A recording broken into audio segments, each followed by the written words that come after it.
오늘은 전도서 4장 7절에서 16절 말씀을 가지고 함께라는 제목으로 말씀을 나누고자 합니다.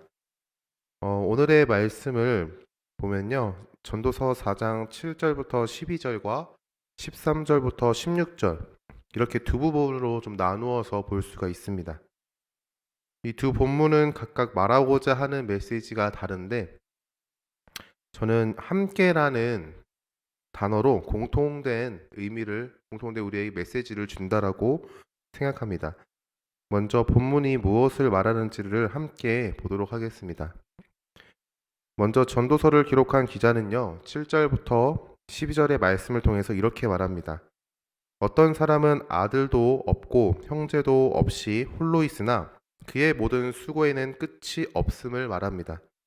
또한 어떤 사람이라고 지칭한 사람은요, 재물이 풍족한 인물이었음을 지칭하고 우리에게 명시하고 있습니다. 그러나 그 부족함을 풍족하다 여기지 아니하면서 이렇게 이야기한다라고 합니다. 내가 누구를 위하여 이같이 수고하고 나를 위하여는 행복을 누리지 못하게 하는가 하여도 이것도 헛되어 불행한 노고로다. 그는 재물이 풍족한 사람이었지만 이 재물을 나눌 그리고 물려줄 사람이 하나 없음을 우리에게 명시하는 것이죠. 아들도 없고 형제도 없고 홀로 있었다라고 성경은 말합니다. 일반적으로 아들이 없으면요, 아들을 대신할 상속자를 세우기 마련입니다. 창세기의 말씀을 보면은 아브라함이 자신의 아들이 없음을 보고 하나님께 이렇게 간구합니다. 제 집안에서 길러진 다메섹 사람 엘리에셀을 상속자로 세우고자 합니다라고 고백을 하죠. 아들이 없다는 것은요, 어떤 사람이라고 명시된 사람에게 아무도 없었다, 그에게 후사가 없었다라는 것들을 우리에게 명시합니다. 또한 형제도 없다라고 말합니다. 처음부터 형제가 없었던 것인지 아니면 어떠한 계기로 형제가 모두 죽었던 것인지는 정확하게 알 수 없지만 그 주변에는요, 아무도 없었다라는 것들을 우리에게 강조하고 있는 것이죠.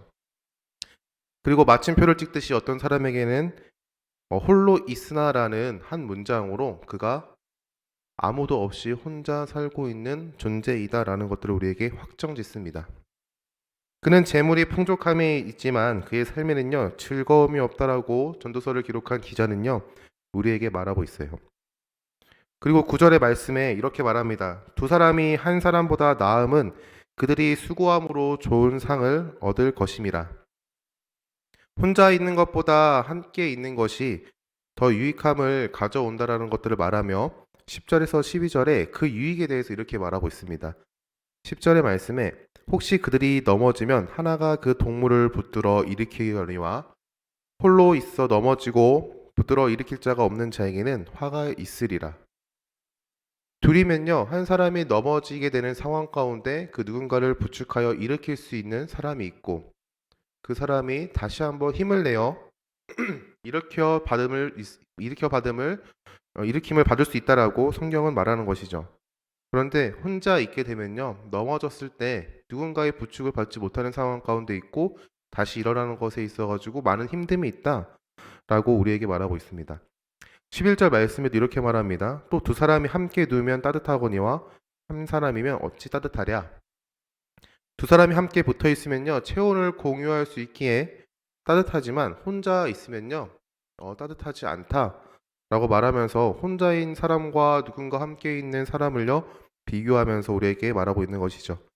마지막으로 12절 말씀이 이렇게 말합니다. 한 사람이면 패하겠거니와 두 사람이면 맞설 수 있나니 세 겹줄은 쉽게 끊어지지 아니하느니라. 혼자 싸우면은 지지만 두 사람이 함께 싸우면요, 적에게 맞설 수 있다라고 우리에게 말하면서 세 겹줄은 쉽게 끊어지지 않는다라고 말합니다. 전도서를 기록한 기자는 계속해서 혼자가 아닌 함께를 강조하고 있습니다. 여러분, 전도서를 기록한 기자는요, 공동체의 중요성에 대해서 우리에게 계속해서 언급하고 있는 것이죠. 여러분, 가나안 성도라는 단어 아십니까?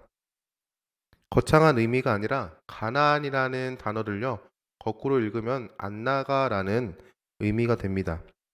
즉, 교회에 나가지 않는 성도, 그들을 가리켜서 가나안 성도라고 말합니다.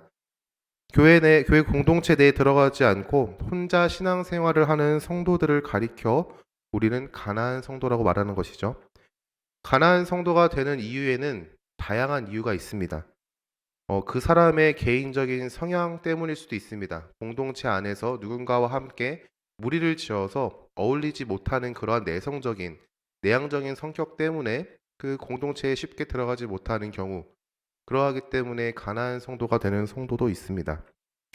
혹은 교회의 상처를 받았기 때문일 수도 있죠. 목회자나 중직자나 성도들에게 말이나 행동으로 상처를 받았기 때문에 혹여나 자신의 마음에 들지 않는 상황 가운데 있어서 교회에 불만을 품고 교회에 나가지 않는 성도도 있습니다.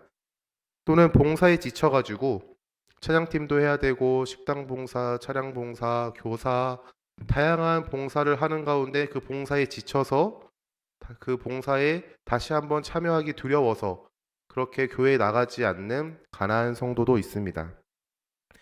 어쩌면요, 나름의 신학적인 이유로 교회의 필요성을 느끼지 못하여 교회에 나아가지 않는, 그리고 교회를 부정하는 그러한 사람들도 있는 것이죠. 하지만 오늘 전도서를 기록한 기자는요, 우리에게 계속해서 함께라는 단어를 강조합니다. 여러분 생각해 보십시오. 혼자 신앙생활 한다면요, 넘어질 때가 찾아올 때 일어나기 힘들 것입니다. 혼자 신앙생활을 한다면요, 우리를 힘들게 하고 어렵게 하는 그 장애물들 가운데 그 장애물을 피하지 못하고 이겨내지 못하고 넘어지는 그 순간 가운데 우리는요, 스스로의 신앙을 다시 한번 회복하기 위해서 매우 발버둥치며 어려움 가운데 있을 수 있어요. 하지만 허락하신 교회 공동체가 있다면 그 교회 공동체 안에서 그 사람이 다시 한번 신앙을 회복하기 위하여 누군가는 기도를 해주고 누군가는 위로의 말을 건네며 서로 더 다독이며 나아갈 수 있을 것입니다. 누군가의 부축을 통하여 다시 한번 하나님께서 허락하신 은혜를 따라 다시 한번 신앙이 회복되고 그 가운데 힘을 얻으며 나아가는 것이죠. 그리고 만약에 그 외로운 상황 가운데 있다면요, 그들은 많이 힘든 가운데 있었을 것입니다. 하나님의 말씀에 순종함으로 나아가는 그 길은요, 외롭고 힘든 길입니다. 만약 혼자 그 길을 걸어가는 것은요, 어쩌면 두 사람이 따뜻함을 공유하지만 혼자서 그 따뜻함을 공유하지 못하는 상황 가운데 있다라고도 말할 수 있는 것이죠. 그러나 공동체가 있다라면은 함께 힘듦을 나누고 기도할 수 있는 공동체가 있기 때문에 그 여정은 똑같이 힘들지만 외롭지 아니함으로 나아갈 수 있을 것입니다. 마지막으로 혼자 신앙생활을 한다면요, 자신을 위협하는 상황, 악한 세력 가운데 위협하는 상황이나 이단이나 혹여나 다른 말도 안 되는 말씀 가운데 있는 그런 사람들로 인하여 위협을 받는 상황 가운데 혼자 있게 되면은 그것에 대한 분별력도 없을 뿐더러 그것에 휘둘리게 될 것입니다. 그리고 패배하는 자신의 모습을 바라보겠죠. 하지만 함께 신앙생활을 하는 공동체가 있다면요, 그 상황 가운데 분별력을 통하여 정확한 메시지를 들을 수 있을 뿐더러 그것들 가운데 맞설 싸울 수 있는 그러한 믿음과 능력이 함께 주어진다는 것들을 우리가 생각해 보게 됩니다. 여러분, 교회 안으로 들어오실 수 있길 바랍니다. 공동체 안으로 들어올 수 있길 바랍니다. 나는 가난한 성도가 아닌데 라고 생각할 수 있습니다. 나는 교회에 잘 나가고 나는 교회에서 신앙생활을 하는데 그러기 때문에 나는 가난한 성도가 아니야 라고 생각할 수 있지만, 만약에 하나님께서 허락하신 교회 공동체 내에서 성도의 교제를 이루지 않고 은혜를 나누지 않는다면요, 겉모습은 교회에 나오는 성도이지만 가난한 성도와 다를 바 하나 없는 그러한 성도일 수도 있습니다. 혹시나 교회에 대한 실망감이 있으십니까? 우리가 한 가지 오해하고 있는 게 있는데 그 오해를 조금 재정립할 수 있길 바랍니다. 교회는요, 의로운 사람들의 모임이 아닙니다. 그리스도의 은혜로 의롭다라고 여겨진 죄인들의 모임이라는 사실을 잊지 않길 바랍니다. 목사부터 시작해서 그 아래 가장 어린 아이와 같이 모든 이들이 그리스도의 은혜를 힘입어 나아가는 죄인들임을 우리가 기억할 수 있길 바랍니다. 의롭다라고 칭함을 받았지 우리는 의인이 되어 이곳 가운데 모인 존재들이 아닙니다. 우리는요, 그리스도의 은혜가 간절히 필요한 존재들이고 그 필요함 때문에 우리가 서로 하나님 안에서 그 은혜 가운데서 우리가 주님을 더욱더 바라며 간구하며 나아가는 공동체임을 잊지 않길 바랍니다. 우리가 스스로 죄인이고 은혜가 간절히 필요한 존재임을 인지할 때 우리 교회 공동체는요, 수치와 부족함과 연약함을 덮어주고 품어줄 수 있는 성숙한 공동체가 될 것입니다. 그 은혜를 생각하며 허락하신 공동체에 감사하고 허락하신 은혜를 함께 나누며 그리스도를 따라가는 좁은 길, 좁은 문에서 함께 나아갈 수 있는 우리가 될 수 있기를 간절히 소망합니다. 두 번째로는요, 전도서의 기자는 13절부터 16절의 말씀에 약간 다른 주제에 대한 말씀을 합니다. 13절, 14절입니다. 가난하여도 지혜로운 젊은이가 늙고 둔하여 경고를 더 받을 줄 모르는 왕보다 나으니 그는 자기의 나라에서 가난하게 태어났을지라도 감옥에서 나와 왕이 되었음이니라. 아무리 나이가 많아도 신하의 직언을 듣지 않는 왕은요, 어리석다라고 말합니다. 그보다는 가난할지라도 슬기로운 젊은이가 더 낫다. 한나라의 가난한 집안에서 태어난다고 해서 태어나서 젊어서 감옥살이를 하다가 임금의 자리에 오를 수도 있다라고 우리에게 말하는 것이죠. 15절 16절에는요. 내가 본즉 해 아래에서 다니는 인생들이 왕의 다음 자리에 있다가 왕을 대신하여 일어난 젊은이와 함께 있고 그의 자리를 받는 모든 백성들이 무수하였을지라도 후에 오는 자들은 그를 기뻐하지 아니하리니 이것도 헛되어 바람을 잡는 것이로다. 전도서를 기록한 기자가 보니 세상에서 살아 움직이는 모든 사람이 왕의 후계자가 된 젊은이를 따른다고 말하며 한 왕이 다스리는 백성의 수가 셀 수 없이 많다 하여도 그가 왕의 직위를 물러나면 어느 누구도 그의 업적을 찬양하지 않는다. 왕으로서 통치하는 것도 헛되며 그 통치의 자리가 바람을 잡는 것과 같다라고 우리에게 말하는 거예요. 13절에서 16절의 말씀 보면은요, 이 세상의 권력과 영광은요, 영원하지 않음을 우리에게 말하고 있습니다. 우리가 더 높은 자리를 차지하기 위함도 누군가의 존경을 받는 그 자리도 결국에는요, 바람을 잡는 것과 같이 아무런 소용이 없다라고 우리에게 말하는 것이죠. 전도서는 이 말씀을 통해서 우리에게 이렇게 말합니다. 세상의 권력과 영광을 향하여 달려나가는 것이 아니라 우리는 성도는 그리스도의 영광을 위하여 달려나가는 삶을 살아야 한다라고 우리에게 말하는 것이죠.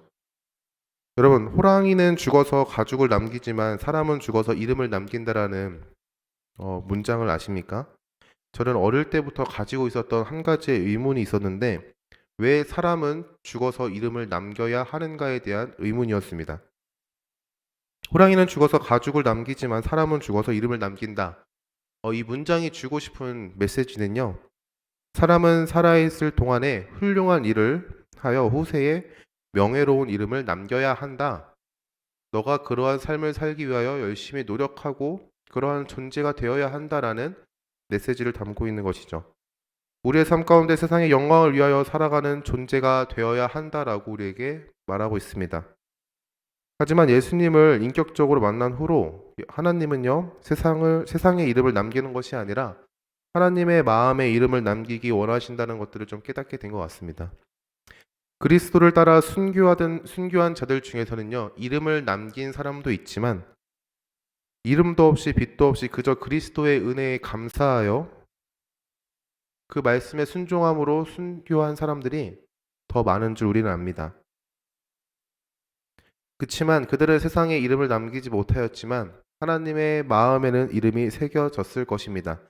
하나님께서 그들을 기억하시고 하나님께서는요, 그들에게 승리의 면류관을 허락하실 것을 약속하셨기 때문이죠. 여러분, 세상의 권력과 영광을 쫓는 자가 아니라 그리스도와 함께 좁은 문을 걷는 자가 되기를 간절히 소망합니다. 그 길은 분명 세상의 시선에서는요, 미련하다, 멍청하다라고 비난받고 비판받을 수 있는 그러한 길일 수 있습니다. 그러나 좁은 문 끝에는요, 생명이 존재하지만 모든 이들이 세상 사람들이 다니는 넓은 문의 끝에는요, 멸망이 존재한다라고 말씀하셨던 그리스도의 말씀을 기억할 수 있길 바랍니다. 사도행전 20장 24절에는요, 바울이 이렇게 고백합니다. 내가 달려갈 길과 주 예수께 받은 사명 곧 하나님의 은혜의 복음을 증언하는 일을 마치려 하면은 나의 생명조차 조금도 귀한 것으로 여기지 아니하노라. 우리도 사도 바울과 같은 이러한 고백이 우리의 삶 가운데, 우리의 입술 가운데 고백되어지기를 간절히 소망합니다. 그리스도와 함께 허락하신 인도하심을 달려나가는 하나님의 자녀가 되기를 간절히 소망합니다. 말씀을 마치겠습니다. 함께 허락하신 공동체와 함께 그리스도와 함께 이 모든 것을 우리에게 허락하신 은혜라는 사실을 묵상하면요. 우리의 입술은 그저 감사합니다라는 한 문장으로 고백되어질 수 있을 것 같습니다. 함께 은혜를 나눌 수 있는 공동체가 은혜이며 힘듦과 슬픔을 나눌 수 있는 공동체가 있다는 그 사실 자체가 내가 그 공동체 안에 소속되어 있다는 사실 자체가 은혜인 줄 믿습니다. 세상에서 외롭게 걷는 좁은 문을 향한 걸음 가운데 혼자가 아닌 공동체와 예수 그리스도께서 함께 동행한다는 그 사실도 우리에게는요 은혜이고 기쁨이고 감사의 제목인 것이죠. 우리에게 허락하신 은혜, 함께라는 단어를 묵상하면서 감사하며 기뻐하며 주님을 찬양하며 살아가는 더시티 사랑의 교회 성도님들 될 수 있기를 주님의 이름으로 간절히 축원합니다.